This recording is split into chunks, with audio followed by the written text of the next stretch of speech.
Note of the crime scene. Ito po dapat natin tandaan pag nasa loob tayo ng crime scene.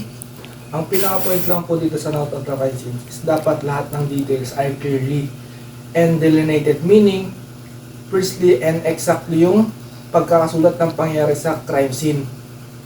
Katulad na nakalagay dito, dapat naka-include yung location, clue materials and the distance and measurement of object to other object, and also yung similar data. Basically, dinidescribe niya lang details by details yung pangyari sa crime scene. Yun po yung mga dapat nating tandaan pag nasa loob po tayo ng crime scene. Dapat po kompleto po and exactly po dapat yung pagkasulat natin sa note of the crime scene. When to take note. The investigative process being as soon as investigator gets a call to the crime scene. The note-taking process being at the time. Sabi po dito, as soon na makareceive po ng call yung investigator sa crime scene, doon pa lang po tayo mag-uumpisa ng pag-note-taking. The note-taking should be continual process throughout investigator. Sabi po dito, simula po sa umpisa hanggang matapos po, continue lang po yung pag-note-taking po natin. The investigator should take time to explain the importance of brief note and how they will benefit the overall investigation. Sabi po dito, hindi po dapat minamadali ang pag-explain kasi yun po yung magiging basehan natin sa overall investigation po.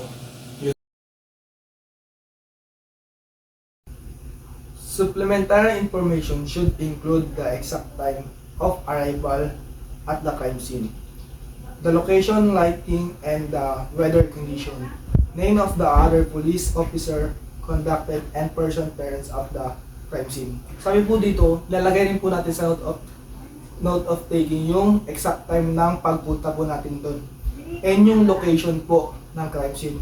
And ilalagay rin po natin sa noting yung weather condition, kung maaraw ba o maulan or makulimlim, yung po. Tapos yung mga police officer na pumunta po doon sa crime scene, kukunin rin po natin yung mga pangalan yun. And yung mga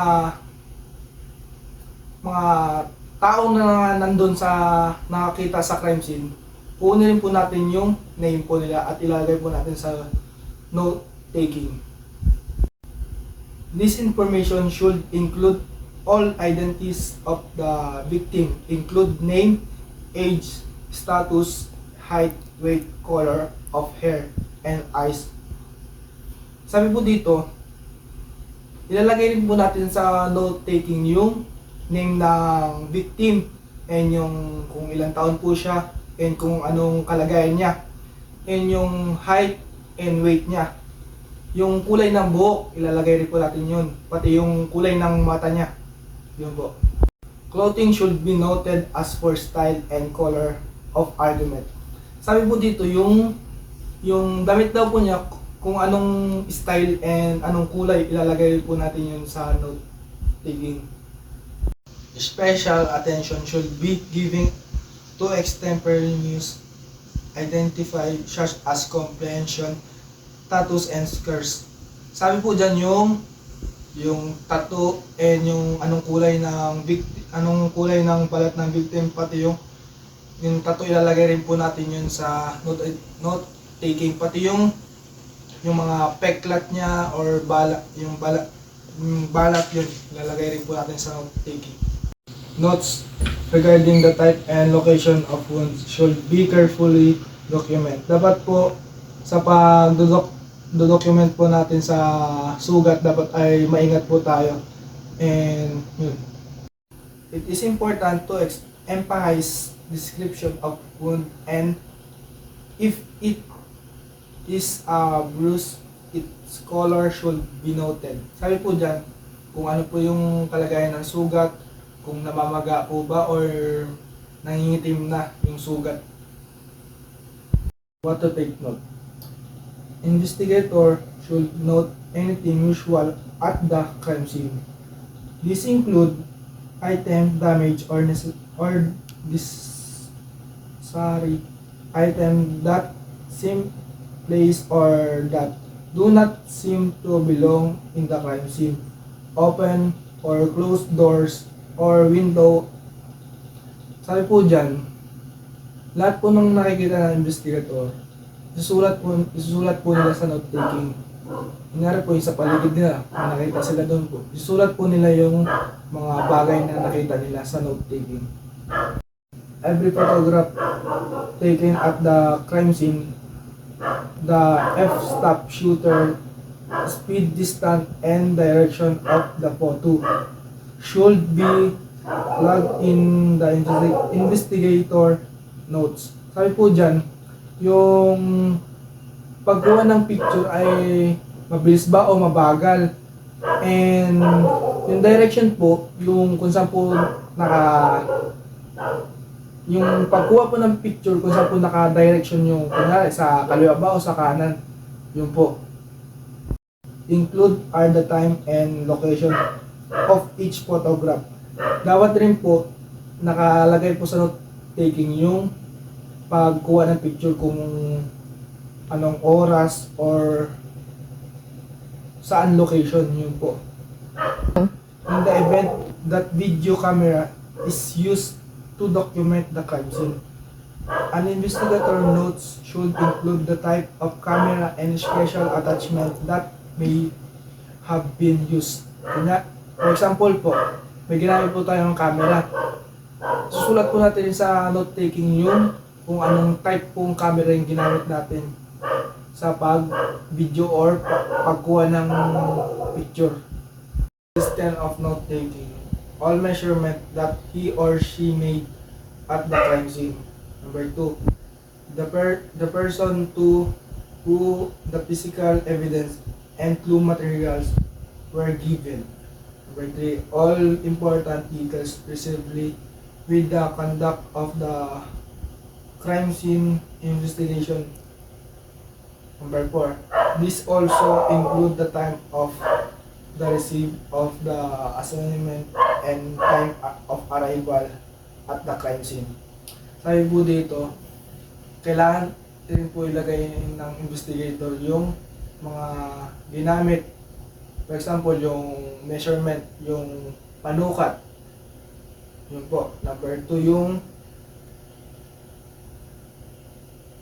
physical evidence, kung kanino binigay yung mga materials and yung mga ginamit.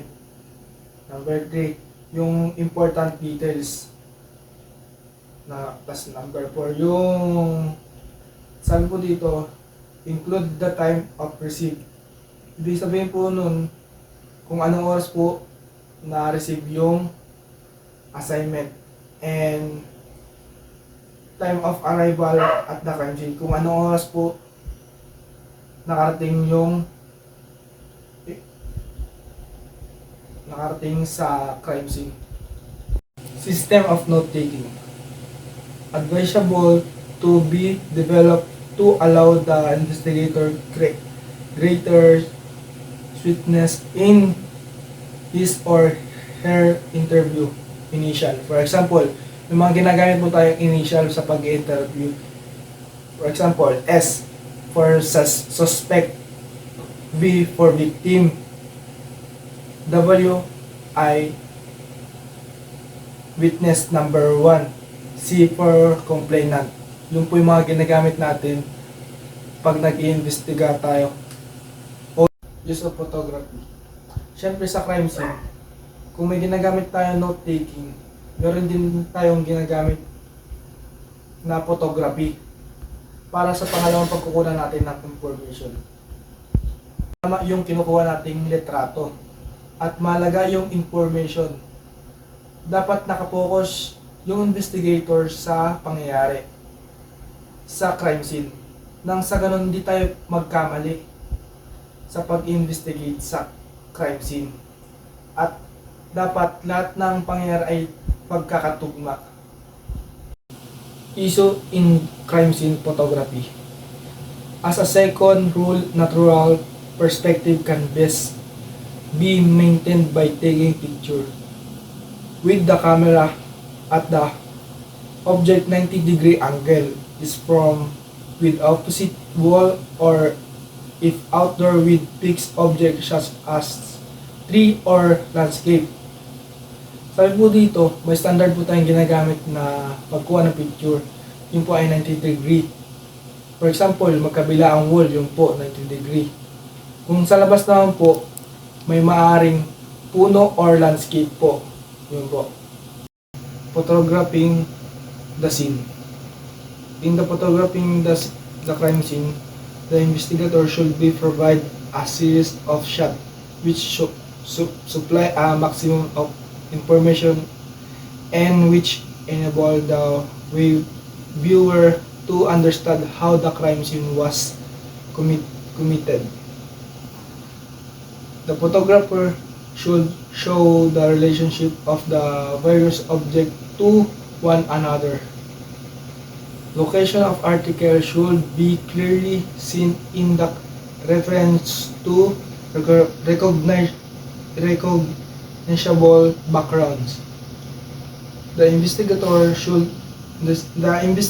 is cannot be expected to know the significance of all article of physical evidence present. He or she must take a largest number of photography to complete coverage.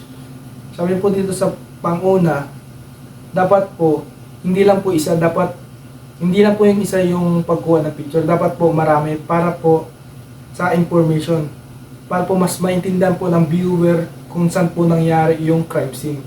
Pangalawa po,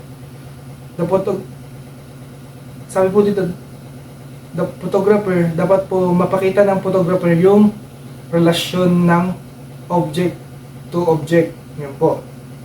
Tapos po dito po, sabi po dito, pangatlo, yung location po. Dapat po yung pagkuha ng picture sa crime, sa lugar, para po mas dapat po sa pagkuha ng picture sa lugar, dapat po ay malinaw para po mas maintindihan ng viewer kung saan nangyari yung crime. Sa pang-apat naman po ay dapat po maraming picture para po mas maintindihan at marami rin pong makuwang information or evidence. Yun po.